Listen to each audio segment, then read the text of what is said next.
बिस्मिल्लाहिर्रहमानिर्रहीम। अस्सलाम वालेकुम। पैगम्बर इस्लाम की आमद से कबल के वक्त को ज़माने जाहिलियत का नाम दिया जाता है। ज़माने जाहिलियत के लोग मौत ज़िंदगी और खुशी की तकरीबात के इनेकात अपने रवायती अंदाज में करते थे, जिसके आसार इस दौर जदीद में भी दुनिया के किसी न किसी हिस्से में देखने को मिलते हैं।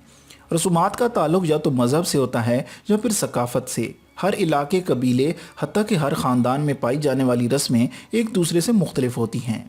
ये रसूमात उनके मानने वालों के लिए तो बहुत अहमियत की हामिल होती हैं, जबकि दीगर लोगों को ये अजीब महसूस होती हैं। आज की वीडियो में हम आपको दुनिया भर में पाई जाने वाली अजीब किस्म की मजहबी रसूमात के बारे में बताएंगे। वीडियो शुरू करने से पहले आपसे गुजारिश है कि आप हमारा चैनल सब्सक्राइब कर लें और सब्सक्राइब के बटन के साथ घंटी के निशान पर क्लिक करें, ताकि आपको हमारी नई आने वाली वीडियो के मुतालिक नोटिफिकेशन मिलता रहे। मुर्दे से भीख मंगवाना।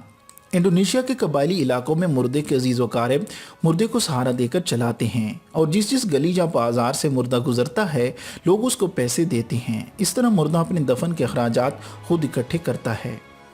लड़कियों के पाँव मोड़ना। चीन में लड़कियों के छोटे और मुड़े हुए पाँव खूबसूरती की अलामत समझे जाते हैं, इसलिए छोटी उम्र की लड़कियों के पाँव ज़्यादा लंबे ना हों उन्हें मोड़कर बांध दिया जाता था, और फिर सालों तक उसके पाँव ऐसे ही बंधे रहते थे। लड़की जब बालिग हो जाती तो उसके पाँव से ये पट्टी हटा दी जाती।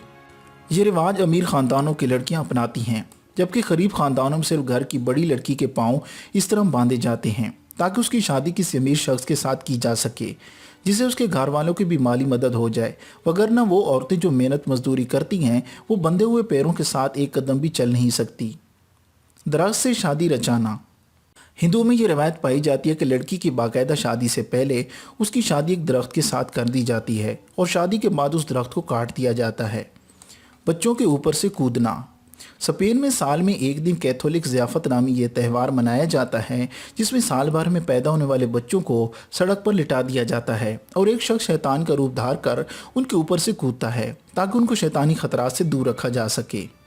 भारतीय रियासत राजस्थान में बेटी की पैदाइश की खुशी में इलाके में 111 नए पौधे लगाए जाते हैं। इस कबीले की एक और रिवायत ये भी है कि अगर कोई बच्चा फौत हो जाए तो उसे उन पहाड़ों पर दफनाने की बजाय दरख्तों में दफनाया जाता है। बच्चे की मां बच्चे के कपड़े में लपेट कर दरख्त में सुराख करके उसमें लिटा देती है, और फिर ऊपर से सुराख को बंद कर दिया जाता है। जैसे जैसे दरख्त का सुराख मुंदमिल होता है तो समझा जाता है कि बनने वाला बच्चा उसमें जज़ब हो गया है। इंडोनेशिया के इलाके जनूबी सुलावेसी में किसी शख्स की मौत पर इलाके के तमाम लोगों के लिए पुरतकल्लुफ़ ज़ियाफ़त का एहतमाम किया जाता है, जिसमें दर्जनों जानवर ज़बह किए जाते हैं। इस कबीले में लोग ज़िंदगी भर इसलिए पैसे जमा करते हैं ताकि उनके मरने पर खाने का ख़ास इंतज़ाम किया जा सके। धुआं ज़दा मम्मी। पापुआ जानवा में आंगा कबीले के लोग मरने वाले शख्स की लाश को 30 दिन के लिए एक झोंपड़ी में छोड़ देते हैं, जहां आग जलाकर धुएं में लाश को सेंका जाता है। फिर उसे दफनाने या जलाने के बजाय गांव में मौजूद पहाड़ों की ऊंची चोटियों पर रस्सियों के साथ बांधकर लटका दिया जाता है, ताकि गांव में दाखिल होते ही दूर से उन पर नज़र पड़ती रहे। मुर्दे के मुंह, कान और नाक को सी दिया जाता है ताकि बाहर से कोई भी चीज़ जिस्म के अंदर दाखिल ना हो सके। जब एक दफ़ा लाश को धुएं से सिका लिया जाता है तो उस पर मिट्टी का लेप कर दिया जाता है, इससे मम्मी गलने सड़ने से महफूज रहती है।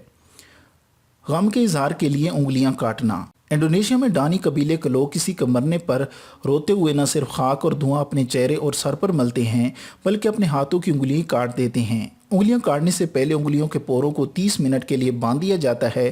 काटने के बाद उंगलियों के कटे हुए पोरों को खुश्क होने के लिए रख दिया जाता है, और बाद में ख़ास जगह पर दफना दिया जाता है। मैं उम्मीद करता हूँ कि आज की वीडियो आपको अच्छी लगी होगी। अगर वीडियो अच्छी लगी है तो अपने दोस्तों के साथ फेसबुक और व्हाट्सएप पे ज़रूर शेयर करें। वीडियो देखने का बहुत बहुत शुक्रिया।